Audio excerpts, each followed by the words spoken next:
Whether you're watching or listening on TV, online or on radio, we handpick the latest stories, debates and expert opinions for your weekend. So whether that's politics, news or showbiz, we've got it covered. Join us every Saturday morning at 10 o'clock on GB News.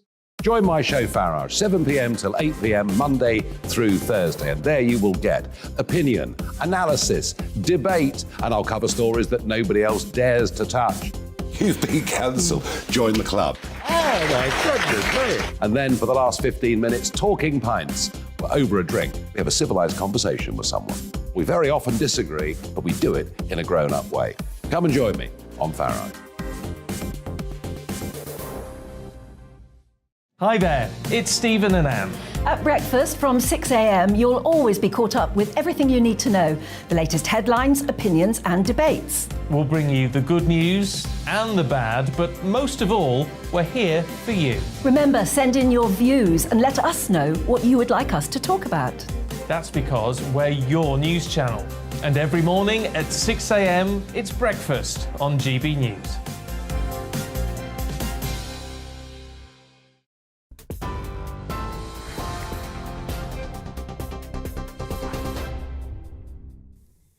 Good evening, I'm Tatiana Sanchez in the GB newsroom.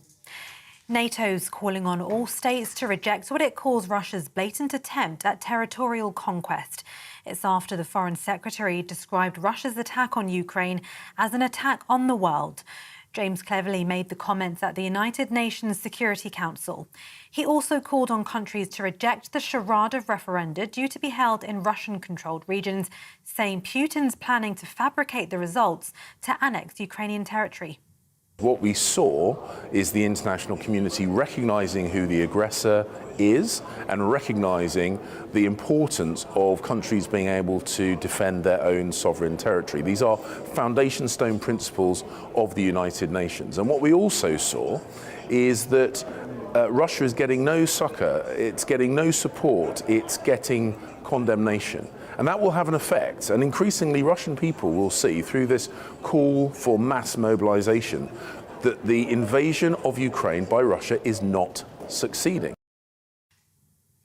The Chancellor has announced the rise in national insurance, implemented under Boris Johnson, will be cancelled later this year.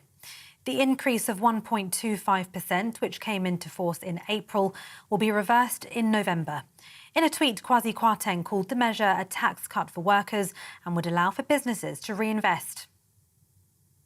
The Bank of England has raised the interest rate by half a percentage point to 2.25% as it seeks to curb soaring inflation. The central bank expects a 0.1% fall in GDP over the current quarter, indicating it believes the country is already in a recession. The government's unveiled a £500 million fund for NHS winter care, with plans to improve access to GPs. Under the reforms, Health Secretary Therese Coffey has pledged patients with urgent needs will be able to see a GP on the same day. Those who want to book non-urgent appointments will be seen by a doctor within 2 weeks. Other medical workers, such as pharmacists and advanced nurse practitioners, will also be used to help ease with the workloads. A 15-year-old boy who was fatally stabbed outside of his school in Huddersfield has been named by police. Kayrie McLean died in hospital following the attack close to the entrance of North Huddersfield Trust School. A 16-year-old boy has been arrested on suspicion of murder in connection with the death, which happened yesterday. An investigation is currently underway. TV online and DAB+ radio, this is GB News. Now it's over to headliners.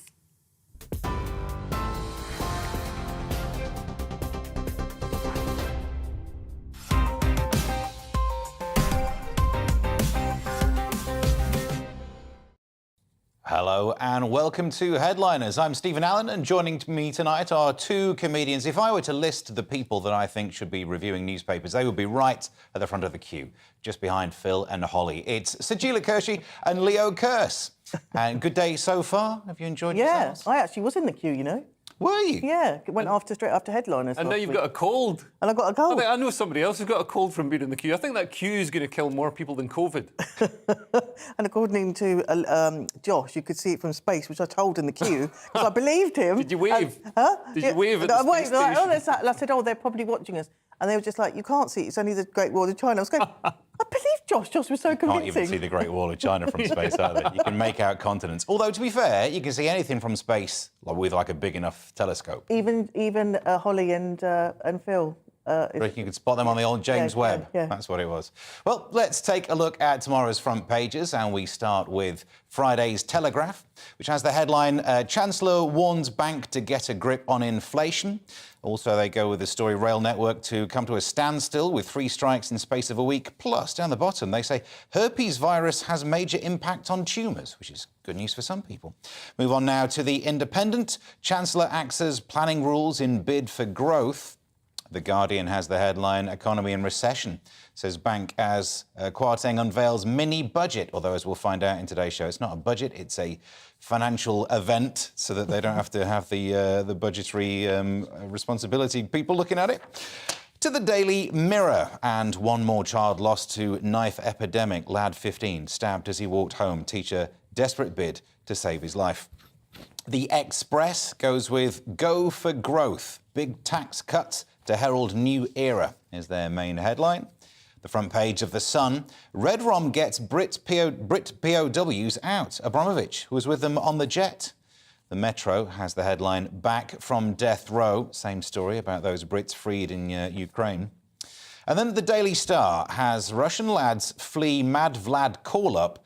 Don't tell him your name, Pike. And the story says, panicked Russians join long queues to flee the country after Vladimir Putin's military call-up. Reports that Holly and Phil were spotted pushing to the front have been denied. There'll be many of those jokes tonight, I'm sure. And those are your front pages.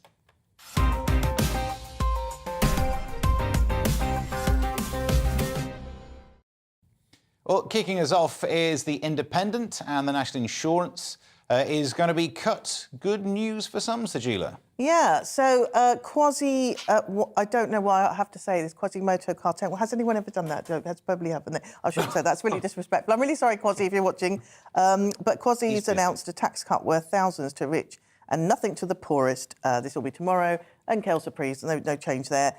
So he's expected to reverse Rishi Sunak's national insurance hike, which has been brought forward to November because I think Truss was basically going to do this in April, if I'm getting that right.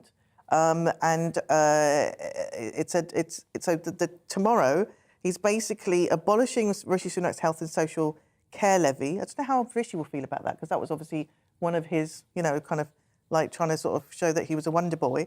But he's also said that 28 million people will get to keep the extra £330 of their money on average next year, with 920,000 businesses also saving an average of almost £10,000. So I think those figures have been coming up quite a lot. So there's no change on that.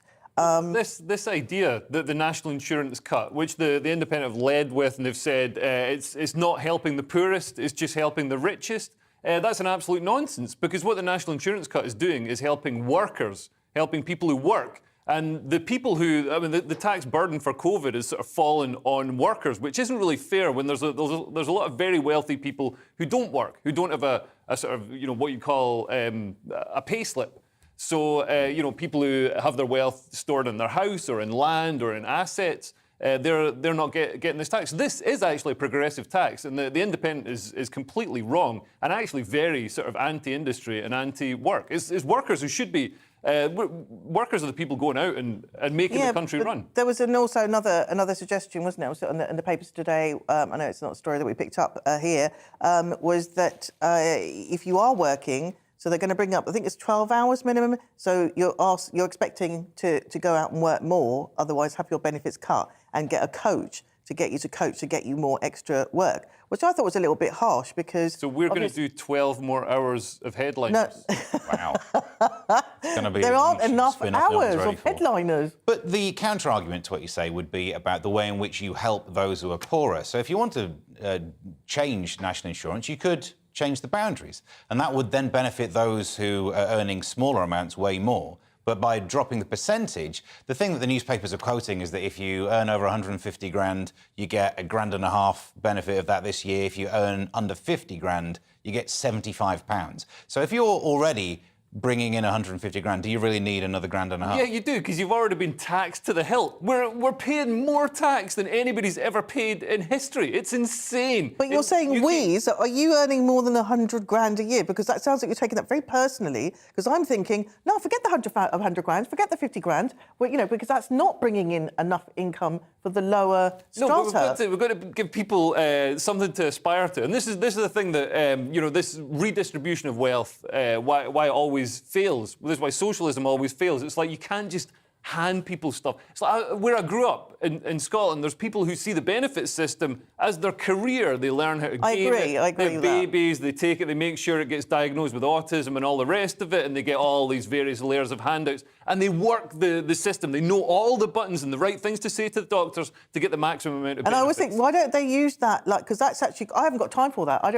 I hate bureaucratic paperwork, but they're really good at it. And it's like, if you apply that, there's probably a job out there what's that you the point? could do. What's the point when you can make more money getting handouts? This is why we need to, make sure that people who do work get to keep some of their money. Yeah, but that's what they said. They're not talking about the people who are not working at all. They're talking about the people who have got some jobs, but they've not as many hours. They're just saying go out and get more work. And I'm like, well, I kind of agree with you in a little way. Maybe incentivise those who are not working, who are claiming and only claiming that, and it's almost like an addiction. It's almost like this is the way of life, and I don't know any different. Somehow get them to aspire to have more. Yeah. But it's the ones that are working that are being targeted. They're already working, and perhaps they can't afford childcare. That's where they're getting. But they're going to get a cut to their national insurance. So that's good.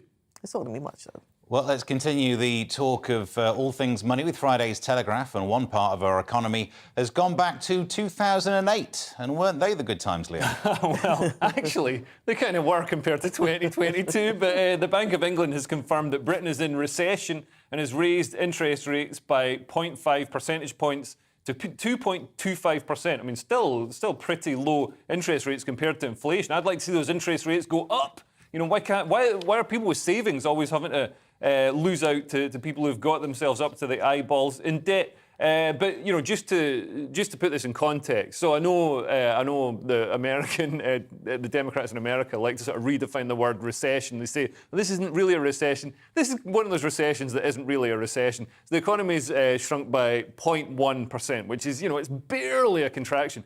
But also, shops shut their doors and people stayed home for the state funeral. So that would have had a pretty substantial effect on the economy. So, Julie, your take on this? Interest rates going up? Are you over-mortgaged? Did you, during that period of low interest rate, absolutely get yourself over-leveraged? No. I live within my means, but I'm always afraid of things changing so that I can't live within my means. So I'm very much the saving is important to have for a rainy day, and so I worry all the time. So I constantly I'm hustling for work and making sure that I'm always in employment. Because I need to keep myself, and I think that's it. It's like maybe teach people to manage their money more correctly, because I think that's another thing. But then at the same time, because the interest rates were so low, if you'd have taught that lesson to people and they listened to you, they'd be looking at you going, why did you teach me that? I could have had 3 flats by now. So some people managed to work that system well. That's how I feel about it. I mean, one of my mates is a property developer, and in 2007 he was facing bankruptcy. You know what I mean? And then the government just slashed interest rates, bailed everybody out with quantitative easing, and he was bailed out. And me, who's been sort of prudent and saved and didn't get, if I'd have known the government was going to steal from savers and hand it to profligate borrowers, I would have been a profligate borrower.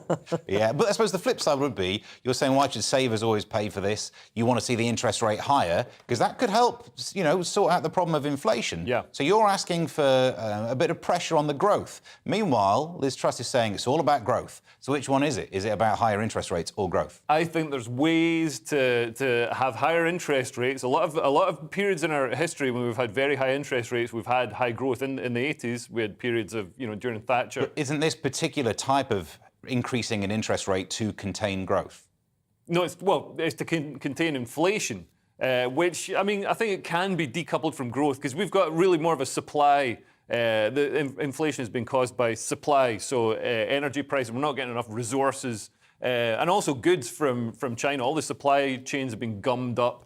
And obviously China and places like that, as their sort of quality of life rises, it becomes more expensive to buy things from there. But if it's a supply problem, you can't impact that with an interest rate increase. Yeah, but it's a separate thing. Okay. Like the inflation, stop confusing me with your numbers. The only thing I Googled before I came on. The Guardian now, and if Labour got into power, it looks like the House of Lords days may be numbered, Leo. Yeah, so Labour may abolish the House of Lords if it wins the next election. Bit of a big if. A lot hanging on that if there, according to a leaked report. So Labour is considering abolishing the House of Lords and replacing it with an upper house of nations and regions, as well as handing sweeping new powers to local regions and devolved nations, according to this leaked report, which, devolution worked so well last time. You know, now we've got the SNP in Scotland. Devolution just created this sort of satellite parliament that just fights back against the Westminster, fights back against the country, and it's created this golem. It's if I could describe the Scottish Parliament, You're describing the Parliament as a Parliament, golem not rather the than any particular leader. people, and all the people in it. Oh, good. But yeah, I think devolution was a massive failure. One of the big massive failures of the Blair years, along with faith schools. Which create division in society, and the Iraq War, of course, which was also terrible. But devolution, it's ruined Scotland. It's not just bad for the country; it's ruined Scotland. So I don't think this is going to work. This is obviously just some sort of way to bring in communism by the back door. Do you know the House of Lords are the second biggest political body in the world, I'm told, and China's got the first. So I don't know what I mean. So if they're going to mess around with like the second biggest, we might not be the second biggest. I just feel like something needs to change, though, because there are some people who just clock in, get paid, and then in the same political body, people who are experts who you can turn to for good information. It's a mess of both, though, isn't it? Something needs to be changed with the House of Lords. I think, yeah. Given that we've just kind of got a new monarch and things are changing, maybe that sort of allows for these old establishments to kind of have a little, look. Either that or this is exactly the wrong time for them to release this, at a time when the nation might be thinking, I actually quite like the old ways of doing things. Yeah. They've released this as a new policy idea. And also the House of Lords is not just hereditary peers anymore. Peers are, people sitting in the House of Lords are appointed. So it's a mixture of both. And even though, the idea of hereditary peers is, a pretty terrible one, it seems to kind of work. So it seems to work better than, having another elected chamber. And as we've seen, I mean, look across the Atlantic in America, they've got a second elected house, and it's not as if they never have any political strife there. I do want to defend Labour, but I can't, because I just think, oh, come on, like, really, this is what you came up with? Where are the other policies? But, where are the things that are going to get us into power now? Like, this is, I'm not sure this is where we should be directing our energies. On to Friday's Times, and it's a seismic shift in our fuel production, Leo, or is it? Yeah, so the fracking ban has been lifted. Although they do say this is warning us that there are risks from earthquakes. According to geologists, I don't know what geologists would know about earthquakes, but I mean the great news is, so Liz Truss has agreed to sort of lift the ban on fracking, so we'll finally be able to get some of the gas out of the ground and maybe into our cookers and heaters in time for winter. It'll probably take a bit longer than that. But these geologists that have been dragged up say, there's a risk from earthquakes in Britain. Like, we're not exactly the most earthquake-prone country. I mean, I think we'll be able to survive. We're not going to see any great Tokyo-style, rifts appearing in the Earth's crust. We have the odd one every so often, but we certainly had some when they were experimenting with fracking last time that seemed linked to fracking. Yeah, very little ones. They were so there's a limit of 0.5 on the Richter scale, everyone's favourite scale. Yeah. The Richter scale, logarithmic, everyone loves that. So 0.5 is relatively small, but there were some twos being measured, which ends up being 10 to the power of 2 bigger. 10 to the power of 4 bigger, because it's 0.5. Any tsunamis from that wiped out nuclear power stations? No, but so as long as it's less than wiping out a nuclear power station, you're OK with it? Well, yeah, because that would put our energy problem in a worse place. One in, one out. But the real threat to fracking is, and Liz Truss has said this year, she says fracking will only happen where there is local support for it. So all these people are like, not in my backyard. It's like, no, we need to get a grip on NIMBYism in the UK, because it's stopping so many things. We don't have enough houses because nobody wants a new house built next to them. It's something that really holds back growth and productivity in this country. I think there needs to be a little bit more like research. What it is, like, we're just basing it on what happened before. And a friend of mine who did experience a little sort of mini earthquake, like a friend of ours actually, but a comedian friend, Susie Bennett, she said it just felt like an inverted farte. Can I say fart? I'm sure you can. Yeah. But it's interesting because it says hydraulic fracturing, known as fracking, involves pumping water, sand and chemicals underground at high pressure to fracture rock to extract the oil and gas. Now, what does that sound like? That sounds like a colonic irrigation, doesn't it? And so, I've never and you had do one get done little at high pressure. burblings, and I think that's what the Earth is having, little burblings, and that's what she felt. Because she said it just felt like that felt a bit strange, but it wasn't like a massive. Sand in it as well, do you? Huh? You have sand and high pressure in your colonic? Those are things they go through for women are too. Well, one of Susie's farts, I reckon, could actually register on the Richter scale. That is a possibility. Susie didn't mean that. That's a mean thing to say. But are you worried about how this... If everyone does lots of fracking, we have no research on it? Because you said the research so far was... No, there is... Hang on, let me finish the thing there. You said the research so far was looking at what had happened in the past. That is the definition of all science. That's what you're going to base stuff on. Yeah, but it was only little, but we need to know that if it's going to get worse. Like, it wasn't like it was huge. So I suppose everyone's scared. Like, if it was a little one, are we going to have big earthquakes? And that's what, people need reassurance, I guess, to that it's not going to be... Yeah, and the upshot of this story is the scientists don't know at the moment. There's been no improvement in ability to detect. Well, no, they do know. I mean, these geologists are, probably just trying to get in the papers or something. But, the overall fracking's been proven to be safe and effective. Some water might get a bit tainted, but mostly it's safe and effective. But what isn't safe and effective is Russia bombing Ukraine and Russia holding us over a barrel with oil and gas. So fracking would reduce Putin's stranglehold around Europe.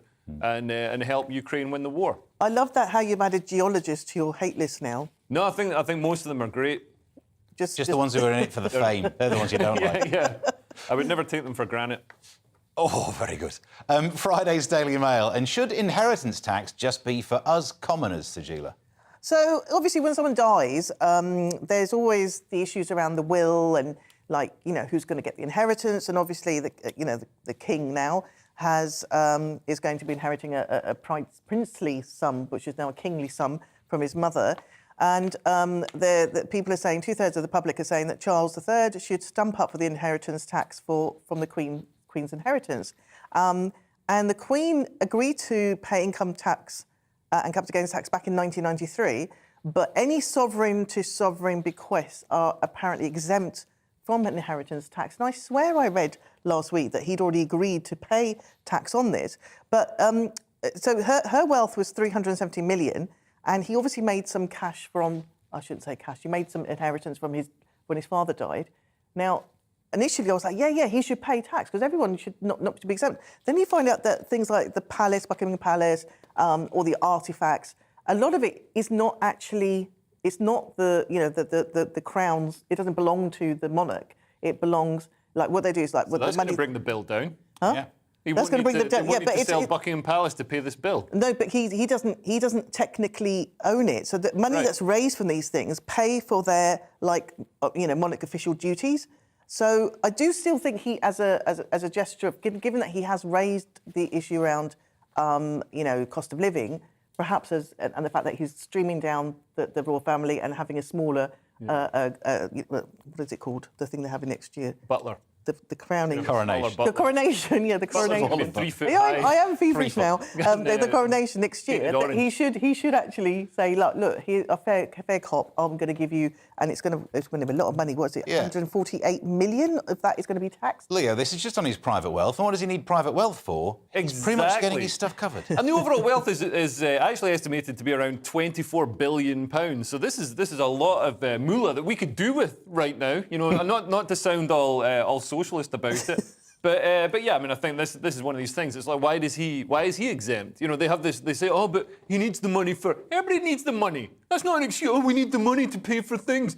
That's what money's for. That's No, what, I'm not justifying... That's why, like, anybody needs to bequeath the money. Apparently there's some sort of sovereign-to-sovereign bequest that is exempt from tax. It's like, well, can I be a sovereign? I'll just be king of, like, whatever. But I'm just also highlighting that your point earlier, where if you are going to claim benefits, you know all the systems. So he obviously knows how to claim all of these things and just say, oh, well, the Buckingham Palace, that's been written off. I don't have to pay on that. But, yeah, I mean, obviously, I think he will. That would be the right thing to do for him to actually I don't think he'll take the full whack on this. You don't think he will? I think you know, it'll be like, I made a £50 donation to Guide Dogs for the Blind. It'll be that kind of thing. But also, I would like to know where the money, because the Queen gave money for a certain member of the royal family who had to pay his way out of a pickle. Prince Andrew. Yes. So that was considered a gift. That was considered less a gift. than, is it 7 years before death? So actually, maybe it is an asset that you could look at. Is. But it's not sovereign to sovereign. So actually, maybe that would be. Was he a sovereign then, though? Because he hadn't been excommunicated from the royal family. I think sovereign's just for the one at the top. No, just for the one below. really? Isn't it? Yeah. Really? This is the line in the throat. So it'd be William and maybe even George, but nobody else. Right. I think more Googling's going to happen to find out that. But coming up, we are going to be looking at news coming out of Northern Ireland. Also, what's happening to the banks in Lebanon and embassies in Israel. So stay tuned.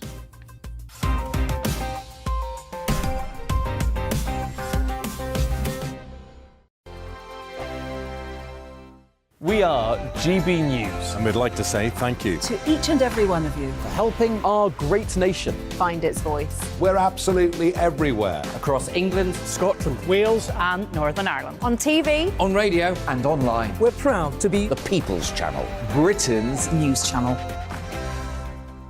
On the Mark Steyn Show, we cover the stories a lot of people are scared even to mention. The stuff that really matters with some of the world's biggest thinkers. Now is his opportunity to kind of take the steering wheel of history. Break away from the flock at 8 o'clock on GB News with the Mark Steyn Show. Hello, I'm Esther McVeigh. And I'm Philip Davis. Whether you're watching or listening on TV, online or on radio, we handpick the latest stories, debates and expert opinions for your weekend. So whether that's politics, news or showbiz, we've got it covered. Join us every Saturday morning at 10 o'clock on GB News. Join my show Farage, 7 p.m. till 8 p.m. Monday through Thursday. And there you will get opinion, analysis, debate, and I'll cover stories that nobody else dares to touch. You've been cancelled. Join the club. Oh, my goodness me. And then for the last 15 minutes, talking pints. We're over a drink. We have a civilised conversation with someone. We very often disagree, but we do it in a grown-up way. Come and join me on Farage. Hi there, it's Stephen and Anne. At breakfast from 6 a.m, you'll always be caught up with everything you need to know, the latest headlines, opinions and debates. We'll bring you the good news and the bad, but most of all, we're here for you. Remember, send in your views and let us know what you would like us to talk about. That's because we're your news channel. And every morning at 6 a.m, it's breakfast on GB News.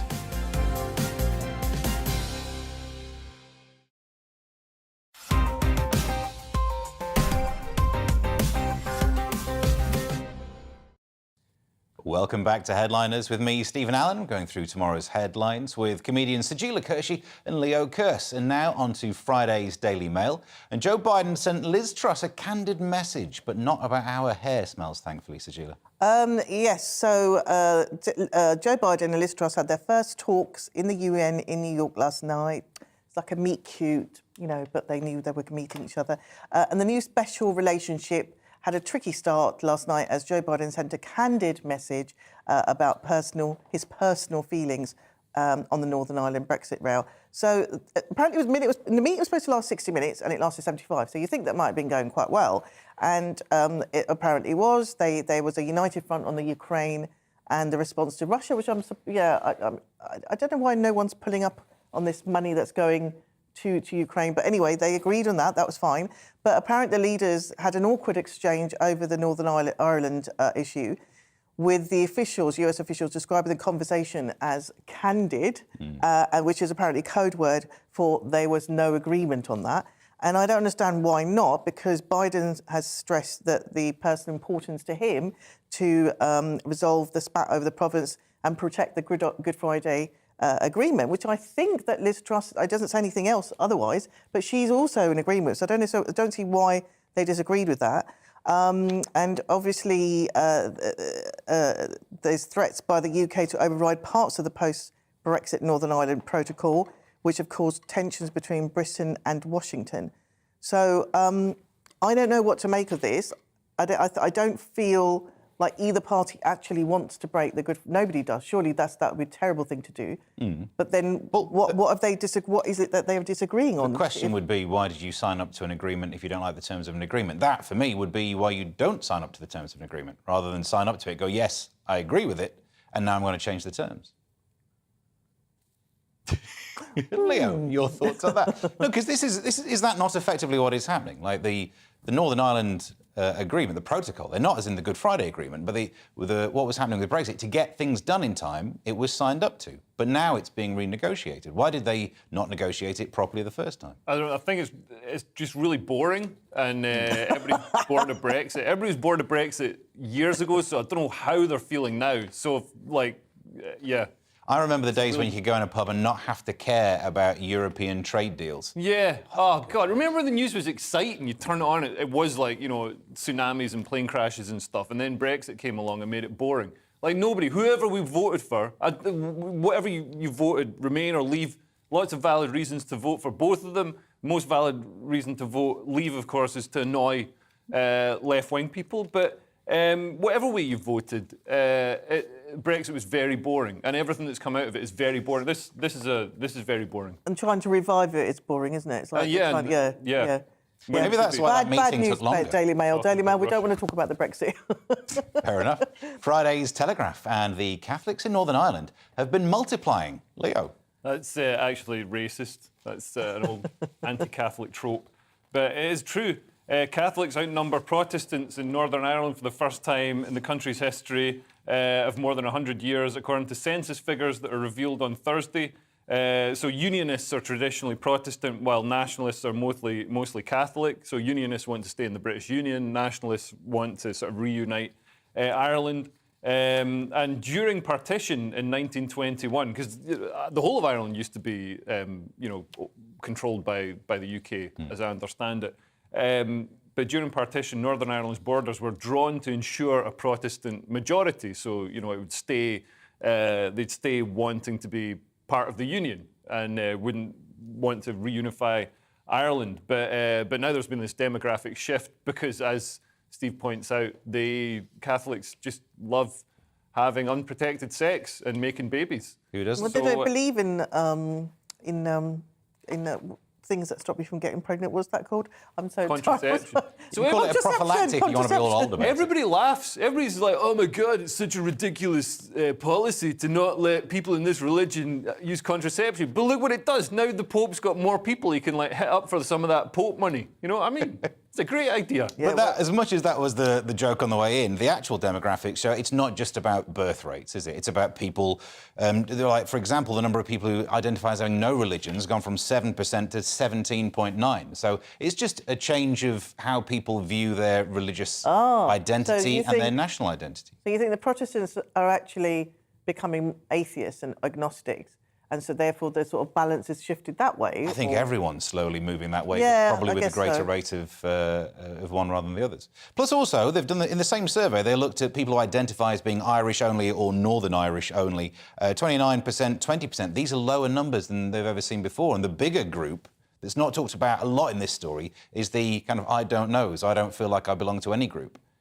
Which is not... Does that not feel like that's moving towards peace, towards not falling out about things anymore? Yeah, I mean, that's the great... I don't think we're going to see a tilt back towards sectarian violence because I think those sectarian divisions are kind of dissipating. And also, there's another serious issue in that Ireland is an incredibly successful country and doesn't necessarily want to take on Northern Ireland, which, is a great part of the world, but economically might not be as, doing as well as... it'd be a big burden for maybe burden's the wrong word, but It's the only word I can think of. Yeah. Big economic shift. Big economic. It'd be like, reunifying East and West Germany. Although that actually worked out all right. Or India, Pakistan. Yeah. Yeah. We'll see if we can get David Hasselhoff available for one of these. Friday's Guardian tells us how Liz Truss is just like Donald Trump, Sajila. Oh, she's turned into Donald Trump. So Liz Truss could follow in Trump's shoes and move the UK embassy to Jerusalem from Tel Aviv. So she's basically considering breaking with decades of British foreign policy by relocating to Israel. Sorry, from relocating the UK embassy in Israel to Jerusalem. Sorry, I'm so ill today. Right, so back in 2018, Trump announced a similar thing, and it was controversial back then. And he basically, moved the US embassy in the same way. He said it was long overdue, and this will help the peace process. So Truss is it's not happened yet. She's suggesting this is what's going to happen. She's had conversations with the Israelis' caretaker leader, Yair Lapid, about a review of the current situation of the building in question.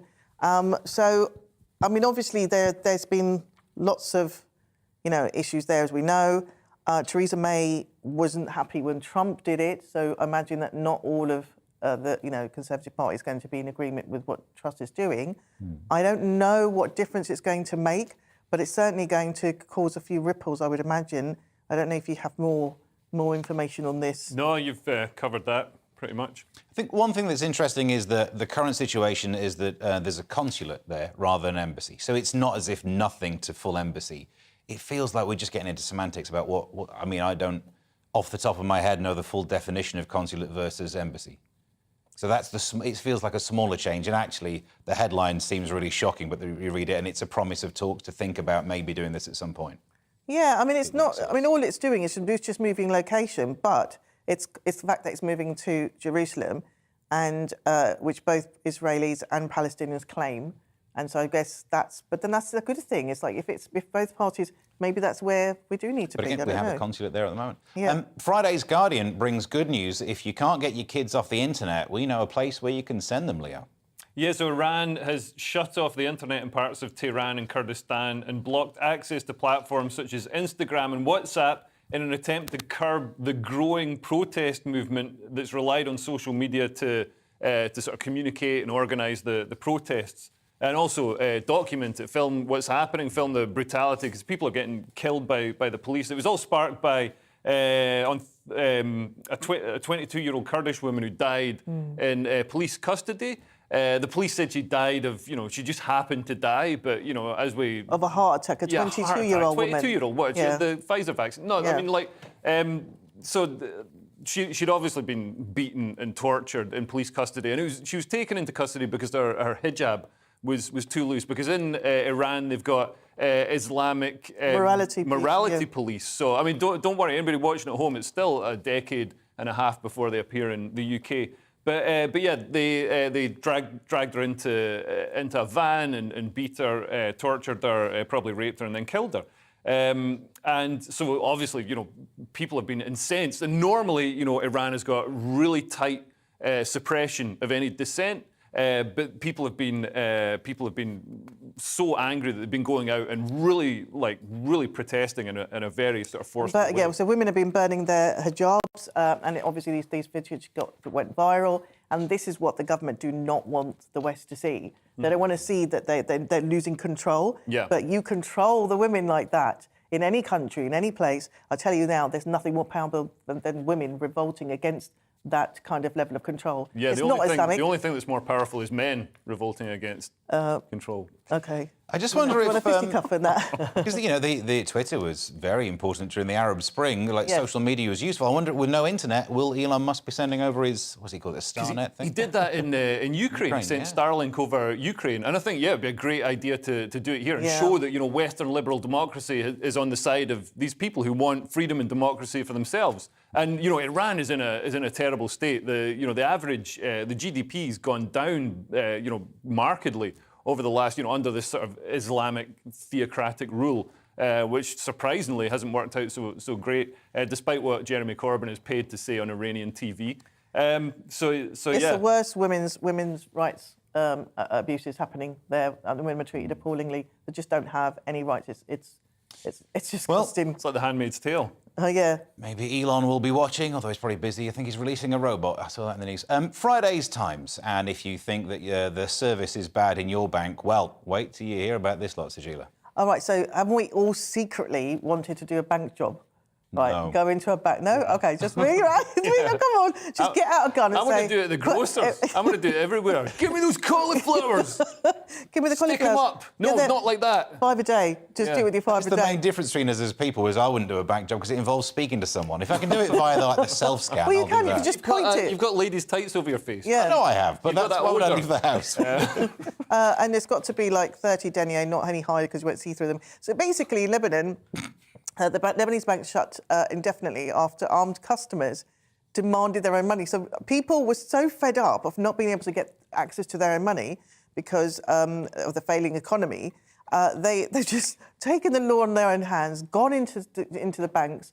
And like this, so there's one guy, let's have a look, what is his name? So the first was on 11th of August when Bassam El-Sheikh Hussein, who's 42, entered a branch of the federal bank with a shotgun and a canister of petrol, stating that he would set himself on fire if he could not withdraw some of his $200,000 to pay for his father's medical expenses.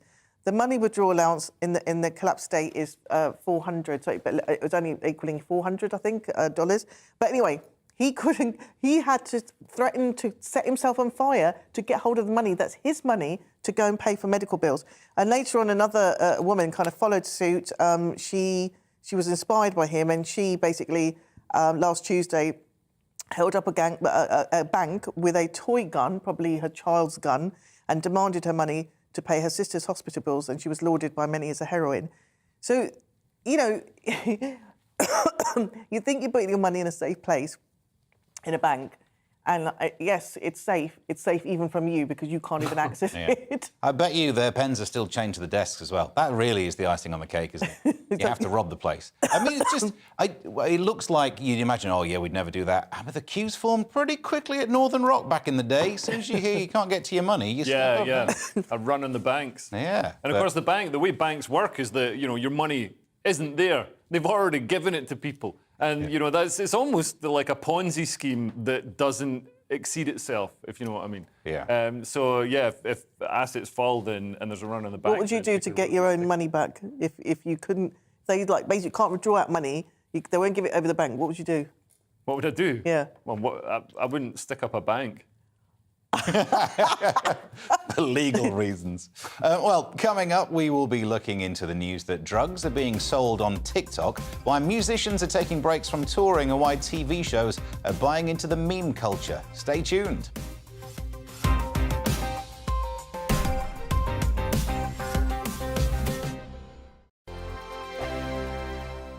We are GB News. And we'd like to say thank you To each and every one of you. for helping our great nation. Find its voice. We're absolutely everywhere. Across England, Scotland, Wales and Northern Ireland. On TV. on radio, And online. we're proud to be The People's Channel. Britain's News channel.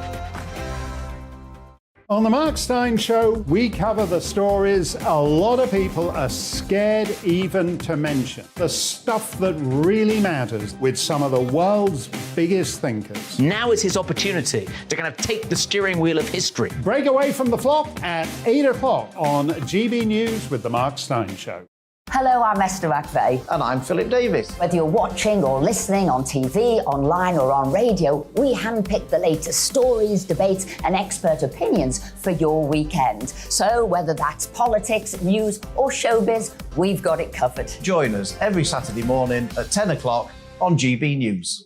Join my show Farage, 7 p.m. till 8 p.m. Monday through Thursday, and there you will get opinion, analysis, debate, and I'll cover stories that nobody else dares to touch. You've been cancelled. Join the club. Oh my goodness me! And then for the last 15 minutes, talking pints. We're over a drink. We have a civilised conversation with someone. We very often disagree, but we do it in a grown-up way. Come and join me on Farage.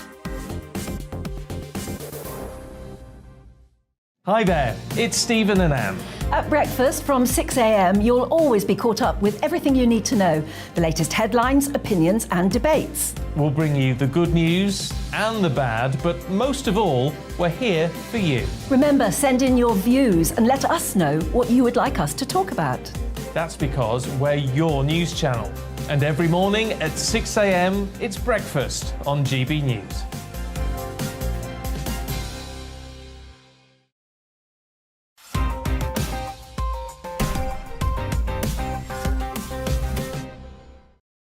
Welcome back to Headliners with me, Stephen Allen, and I'm still with comedians Sajila Kershi and Leo Kearse. And on to Friday's Daily Mail. And if you thought that the stupid dances that people did on TikTok were bad, oh, it's got even worse, Leo. Yeah, so dangerous prescription-only drugs are being marketed to teenagers and children as weight loss solutions on TikTok, according to a probe. So one of the medications that's been flogged to kids on TikTok is called topiramate, which sounds like something a pirate would say.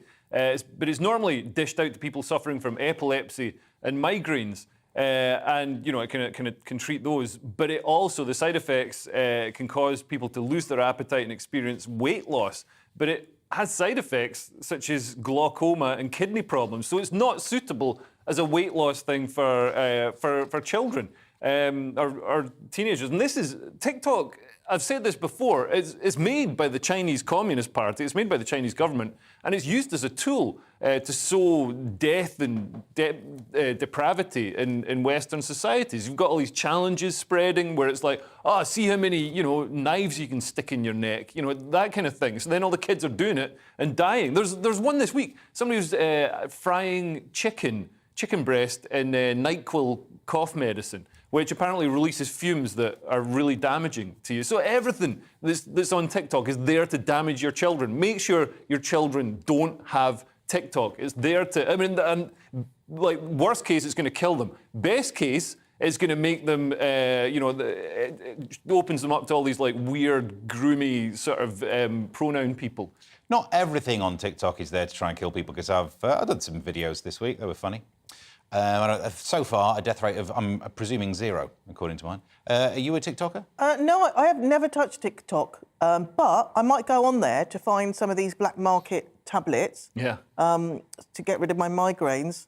And I'll lose some weight as a side. If you've got migraines, you can get migraine drugs. Yeah, I'll get it for the migraines, and then there's a side effect. I'll be like, oh, yeah, I've lost all this weight as well. Or I'll just do the Mark Dolan diet, actually. Yeah. This is the thing. All these teenagers, lazy teenagers in the West, can't be bothered maybe just eating a salad, going for a run. No, I've got to take some sort of migraine pill. How about just stop looking at TikTok, or look at TikTok while you're on a treadmill. See, maybe you'll lose some weight. Yeah, but teenagers do stupid things. I bought those tablets Sam Fox advertised, Eurogum, and then backwards it was spelled you're a mug. So we've all been there. We've not all been there. I've been there. Don't try and you're a mug shame me. I'm not the one who bought the pill. Friday's Daily Mail, another story about the word woman, Sajila. Oh, gosh, isn't it a difficult word, everyone? A very difficult word. Nobody wants to say it anymore. So much for the crackdown on work language. Department of Health uses Health Awareness Month to promote page on vaginal cancer. Vaginal, which is a woman that has a vagina. Well, some men, trans men. Yeah, but they're not real. OK. Ooh. And that doesn't use the word women. So let's have a look. So the gynecological cancers are vagina, cervix, ovaries, womb and vulva. OK, so before they had the word women, like women's cancers, and this is what happens. So what they've done is just removed the word women, and it just says anyone with ovaries can get ovarian cancer, but mostly affects those over 50. So we keep having this, even though they promised that they were going to stop doing this. Just for a bit of pushback, and this is not necessarily me saying my views, because I don't want a full evening of hate on Twitter, but this story makes it seem like they've removed the word woman. They've moved it from the landing page to the linked page. Yeah, so basically... they've redesigned their website. Yeah, so it's very cleverly... Because they want to be inclusive, which I'm all for inclusive. Well, but if they didn't want to use the word woman, why don't they just take it off rather than have it as a linked But they've Why moved not it have it in the front? further back. It's not on the front page, and it's going to be confusing for people who maybe don't speak English as their first language, which is every day there's more like of me. them. And Yeah, I don't. English is not your my first language. No. Really? It's Oh, not. Well, you It's my speak it fifth. incredibly well. Yeah, I know. Really? That's all right. That's why I make little tiny mistakes. It's my second language as well. My first language is English with a Scottish accent, but I think it excludes people who might have trouble understanding English because they'll know women, but they won't know ovary, cervix user, whatever, number one. The thing is, That's a nonsense. The story, as much as everyone hopefully could agree that putting the word on the front page would be better, this story says they've deleted the word. They've moved the word. Okay, They deleted it from the front page. That still is the same issue. It's like basically we want to be inclusive, so let's remove the word or let's move it. It's still the same. How is it inclusive to exclude effectively over 50% of the population? Yeah. We never had an issue with using the word. I don't think trans people have an issue. Trans women have an issue with the word. It's fixing a problem that doesn't exist. Like no trans man who's got ovaries is going to be reading the Department of Health website and being like, they say ovarian cancer can only affect women. It doesn't affect me then. Like they know. They know that, they've got... As a woman, I find it irksome, I find it irksome. And I think, OK, I want to be inclusive, but you cannot take the words that we have that took us so long to kind of get comfortable with saying the word vagina, saying the word cervix, saying these things that we, there was so much shame around. There was so much shame around when we were growing up in school. Yeah. And now to actually own them and then be told that actually these are not your words anymore. Sorry, the words you've just said that it took society a long while... No, not society, like someone like me. The words you've just said that it took people ages to go to actually pronounce are the ones that are still on the website. The word... No one struggled saying the word woman before, and that's the one that the headline tells you. We know, and I know that you're trying to sort of keep the balance, and I get that, but, always try to confuse you with facts. Got to watch out for that one. Google, mate. Teaming up. Friday's Times, and 8 in 10 Brits will be obese by 2060. Not me, because I'll be dead by then. It's my diet. We all will. Announce some sort of, you've just got a new personal trainer, but no, death. Death is your weight loss plan. But nearly 85% of Britons are going to be overweight or obese by 2060, by which time the cost of treating patients and the related fall in productivity will reach more than $140 billion a year. I mean, thankfully, due to inflation, that's just a van load full of Mars bars. But yeah, obesity is a huge and growing problem with with the UK and the whole West and the whole world. India, China, places like that are seeing an increase in obesity as well. And if there's one problem with obesity, it's that it takes too long to kill people. So they sit around being lazy and sucking up NHS resources, which should just be preserved for people who go to the gym and look after themselves. So it's just the slow suicide. That's a suicide, basically. That's what it is, isn't it? Suicide by ice cream. So you're saying that NHS shouldn't be paying for people who are effectively willfully negligent as to their own health conditions. So the same argument could be made for people who play football on the weekend. You could break a leg. So if you break a leg, why am I paying? That's a healthy injury. That's a good thing for the NHS. Bungee jumping, that's not helping anyone's health. There is a middle ground between the two. Like there was a guy recently, I think we did a story here, where he nearly died, morbidly obese, and threatened to call the police unless the doctors gave him his fizzy drinks. Now that's going to kill him. So in that instance, give him the fizzy drinks and let him cark it because he doesn't deserve to. You've just spent time and effort on this man saving his life, but also he may need some psychological help as well, of course. But those kind of people are not actually wanting to help themselves. Then maybe, I don't know, maybe we find them a little bit. And I include myself in that. We could put a tax. We could put a tax on waistbands that are over 36 inches. By the way, we are joking, guys, out there. I was serious. I'm hoping Liz Truss is watching this. So you like a sugar tax, then? Well, sugar's in a lot of nice stuff that I like to eat. Well, how about a tax on other people? Yeah. Friday's Guardian tells us how liberal people are these days, Sajila. Let's find out. This is interesting. So this is in The Guardian, I suppose, as you would expect. Nonsense. Just a bit of a heads up If you would let me finish. I have not said my piece yet.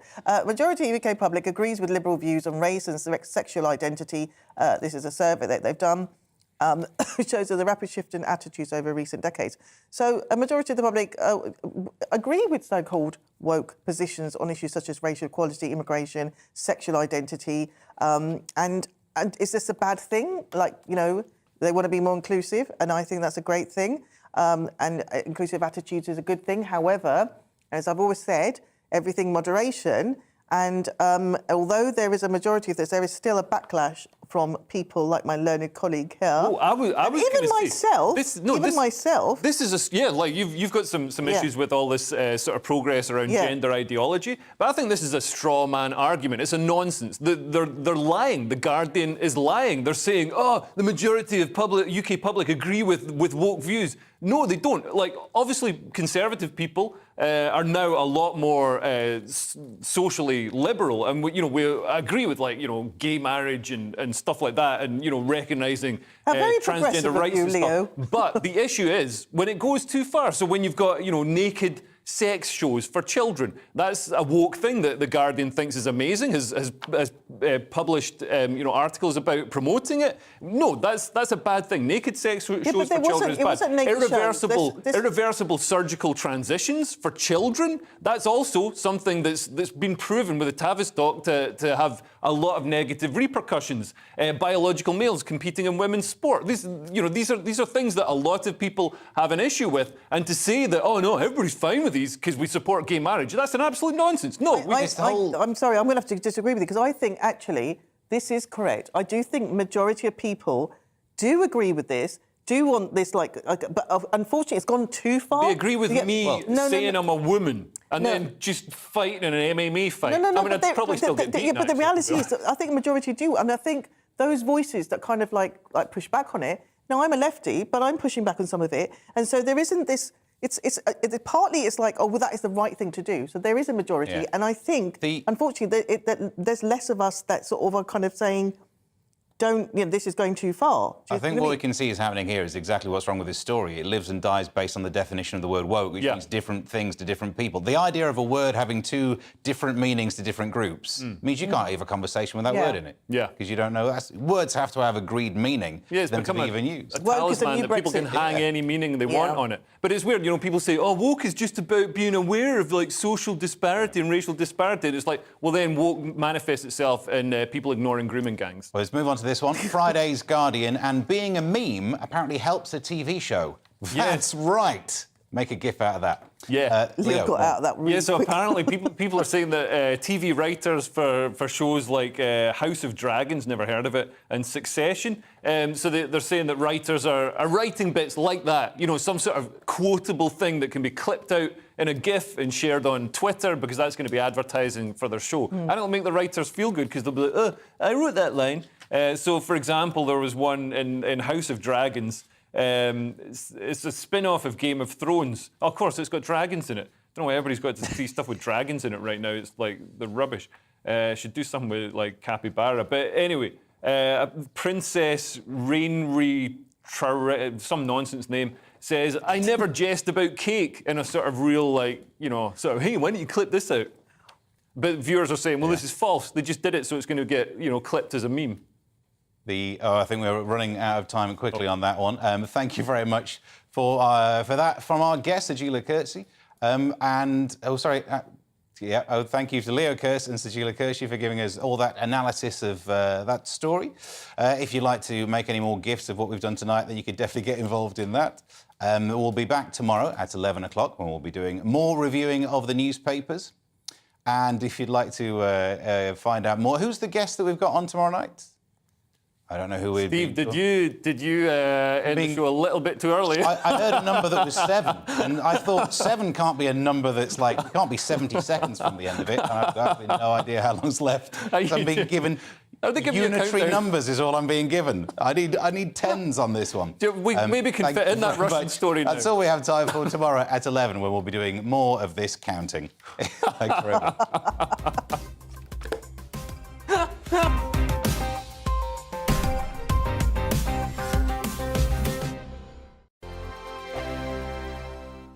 I'm Dan Wootton. Join me Monday to Thursday from 9 to 11 for the feistiest and most fun news debate on TV, where free speech reigns. I'll bring you a sharp take on the day's biggest stories, bombshell newsmaker interviews, and A-list guests.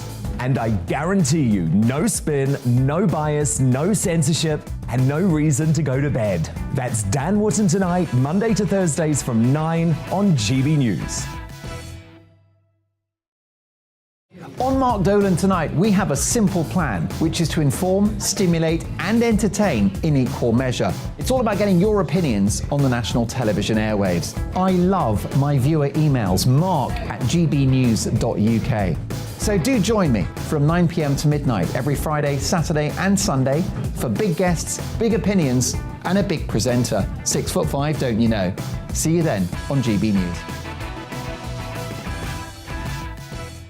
We are GB News. And we'd like to say thank you To each and every one of you. for helping our great nation. Find its voice. We're absolutely everywhere. Across England, Scotland, Wales and Northern Ireland. On TV. on radio. And online. We're proud to be the People's Channel. Britain's News channel. On the Mark Steyn Show, we cover the stories a lot of people are scared even to mention. The stuff that really matters with some of the world's biggest thinkers. Now is his opportunity to kind of take the steering wheel of history. Break away from the flop at 8 o'clock on GB News with the Mark Steyn Show. Hello, I'm Esther McVeigh. And I'm Philip Davis. Whether you're watching or listening on TV, online or on radio, we handpick the latest stories, debates and expert opinions for your weekend. So whether that's politics, news or showbiz, we've got it covered. Join us every Saturday morning at 10 o'clock on GB News. Join my show Farage, 7 p.m. till 8 p.m. Monday through Thursday, and there you will get opinion, analysis, debate, and I'll cover stories that nobody else dares to touch. You've been cancelled. Join the club. Oh my goodness me! And then for the last 15 minutes, talking pints. We're over a drink. We have a civilised conversation with someone. We very often disagree, but we do it in a grown-up way. Come and join me on Farage. Hi there, it's Stephen and Anne.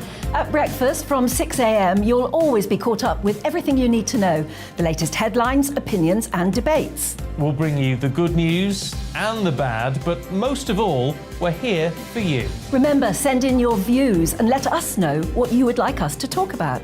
That's because we're your news channel. And every morning at 6 a.m, it's breakfast on GB News.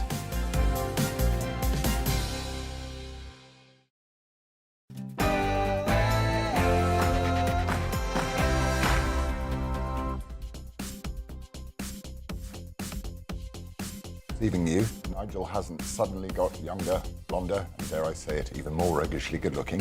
He is away for the next couple of weeks. My name is Lawrence Fox and I'm his understudy. I look forward to spending time with you. This is my first time though,